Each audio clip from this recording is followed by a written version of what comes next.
अस्सलाम वालेकुम।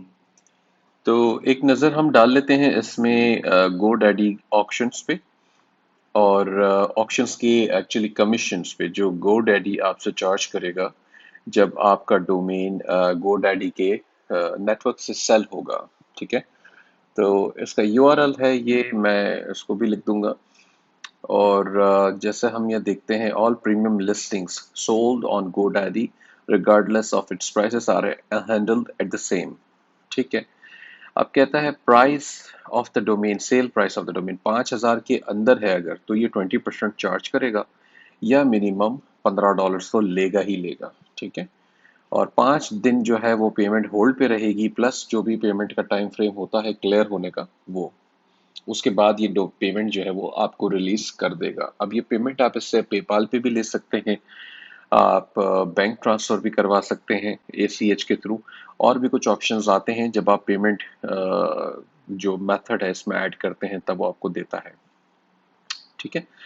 अच्छा, दूसरा कहता है कि 5,000 से लेके 25,000 तक के दरमियान में अगर आपका डोमेन सेल होता है तो $1,000 तो ये फिक्स पे लेगा और 15% जो है वो चार्ज करेगा 5,000 के ऊपर की कीमत पे। यानी कि $1,000 तो आ गया, अब 5,000 आप निकाल दें। फॉर एग्जाम्पल आपने $25,000 का डोमेन सेल कर दिया, तो $1,000 इसने ले लिया। 25 में से 5 के ऊपर का जो हिस्सा बचा यानी कि $20,000, उसके ऊपर ये 15% आपसे लेगा, यानी कि $3,000 और कमीशन में ले लेगा। तो टोटल $4,000 तो ये ले जाएगा। वही तरीका 5 डेज और पेमेंट टाइम फ्रेम। 25,000 से ऊपर पे $4,000 इसकी फिक्स की फी है, प्लस 10% कमीशन ये लेगा, यानी कि वो भी 25,000 की से ऊपर की रकम पे। तो इस तरीके से ये इसका सिस्टम काम करता है पेमेंट का। और 5 डेज की होल्डिंग होती है इसमें।